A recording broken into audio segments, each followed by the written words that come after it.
MTS का part 2 आ जाएगा दोस्तों। ये सीजीएल से भी ज्यादा हार्ड पेपर होता है एमटीएस का।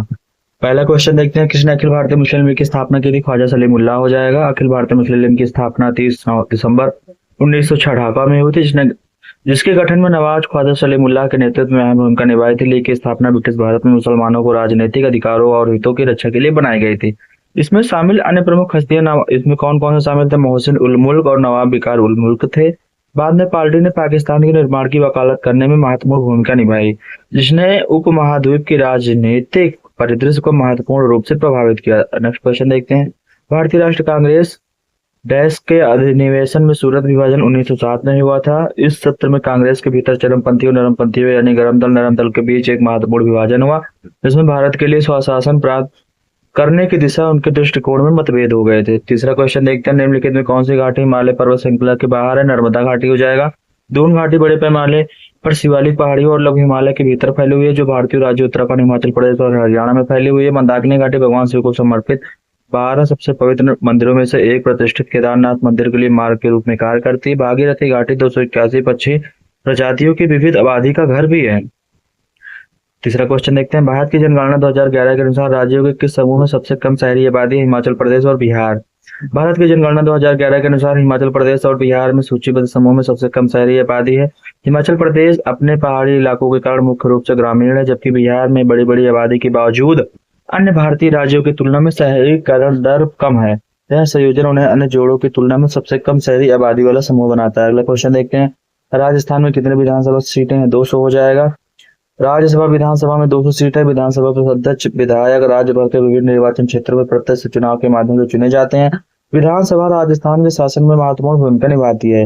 विधायी मामलों, बजट अनुमोदन और विभिन्न राजनीतियों को संबोधित करती है। चुनाव हर 5 साल में होते हैं और बहुमत हासिल करने वाली पार्टी या गठबंधन की सरकार बनाती है।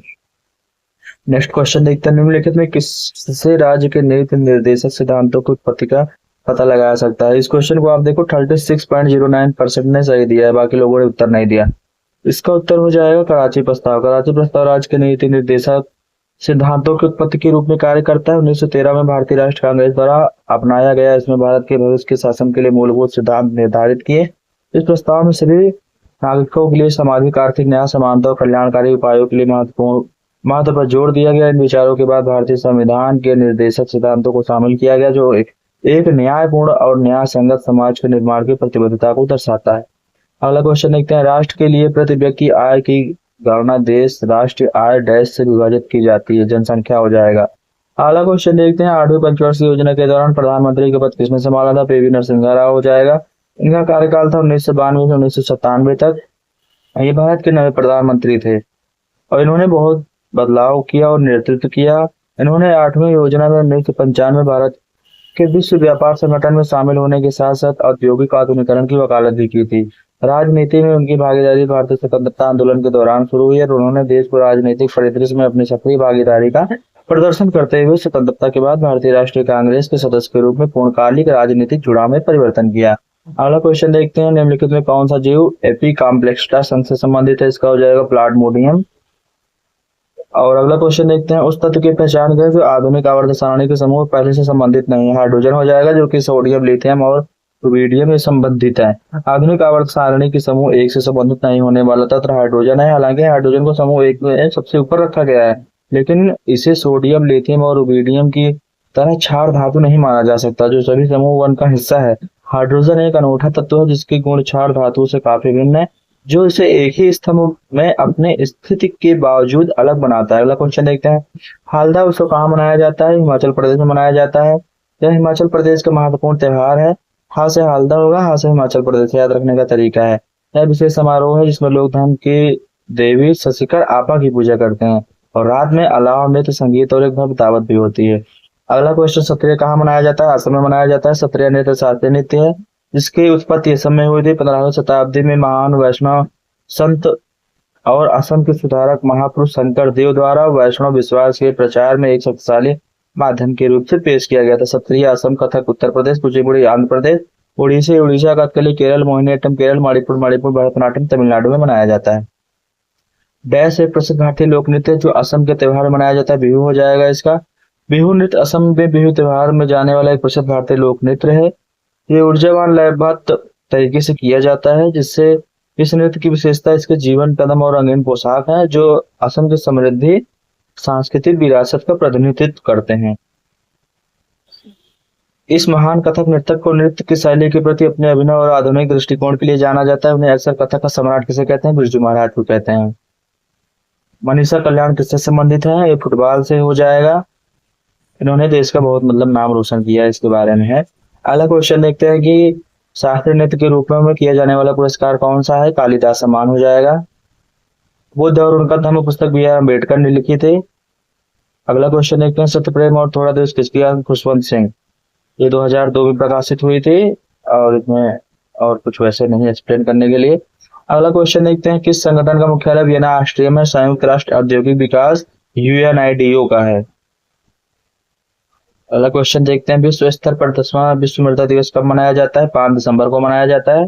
हाल ही में 5 दिसंबर 2024 को 10वां विश्व मृदा दिवस मनाया गया ताकि पृथ्वी पर जीवन को बनाए रखने मृदा की महत्वपूर्ण भूमिका की याद दिलाई जा सके। Fertiliser association of India FFI द्वारा वार्षिक सेमिनार का आयोजन मृदा की देखभाल, माप, निगरानी और प्रबंधन का विषय किया गया। भारत में केवल 5% मृदा में पर्याप्त नाइट्रोजन, 32% में पोटास, 40% में फास्फेट और 22% में कार्बनिक कार्बन है। नेक्स्ट क्वेश्चन देखते हैं, शांति, निरस्त्रीकरण और विकास 2024 के इंदिरा गांधी पुरस्कार किसे सम्मानित किया गया था? मिशेल बेचेलेट को सम्मानित किया गया था। बीमा सखी योजना के लिए पात्र महिलाओं की आयु सीमा क्या? 18 से 70 वर्ष है। 70 वर्ष है। प्रधानमंत्री मोदी ने पानीपत में बीमा सखी योजना की शुरुआत की, जिसके तहत वित्तीय साक्षरता और बीमा जागरूक को बढ़ावा देने के प्रशिक्षण और वजीफा देकर 18 से 70 वर्ष की आयु महिलाओं को 10वीं कक्षा में शिक्षा दी जाएगी। प्रशिक्षित महिलाएं आगे कैरियर के अवसरों के साथ साथ LIC एजेंट बन सकते हैं। इसके अतिरिक्त प्रधानमंत्री फसल विविधीकरण और बागवानी अनुसंधान पर ध्यान केंद्रित करते हुए करनाल में महाराणा प्रताप बागवानी विश्वविद्यालय के मुख्य परिसर की आधारशिला रखेंगे। अगला क्वेश्चन देखते हैं कि UN commission on narcotics drugs NCD जिसे कहते हैं 68वें सत्र के अध्यक्षता के लिए किसे नियुक्त किया गया? राजदूत शंभू S कुमारन को नियुक्त किया गया था। अगला क्वेश्चन देखते हैं, OECD द्वारा वित्त वर्ष 2025 में भारत के लिए संशोधित GDP वृद्धि का अनुमान है 6.8 है। अगला क्वेश्चन देखते हैं, यूरोपीय ग्रिप टायर्स के ब्रांड एम्बेसडर के रूप में किसे नियुक्त किया गया था? MS धोनी को नियुक्त किया गया था। यूरोपीय टायर्स ने MS धोनी को अपना ब्रांड एम्बेसडर नियुक्त किया है, जो प्रदर्शन, विश्वसनीयता और सवारी के प्रति जुनून को साझे मूल्यों को दर्शाता है। मोटरसाइकिलों के प्रति अपने प्यार के लिए जाने जाने वाले धोनी यूरोग्रिप की पूरी उत्पाद श्रृंखला का प्रचार करेंगे। सुरक्षित और आनंददायक सवारी के लिए टायर चुनने के लिए महत्वपूर्ण जोर देंगे। 40 वर्षों से अधिक वर्षों के अनुभव के साथ यूरोग्रिप मिलान में डिजाइन किए गए और विश्व स्तर पर परीक्षण किए गए उच्च गुणवत्ता वाले टायर प्रदान करता है। साझेदारी का उद्देश्य उपभोक्ताओं के बीच ब्रांड की दृश्यता और विश्वास को बढ़ाना है। दोस्तों, ये पूरा जीके कंप्लीट हो गया। ये अब अगला पार्ट आपको कल अपलोड हो जाएगा।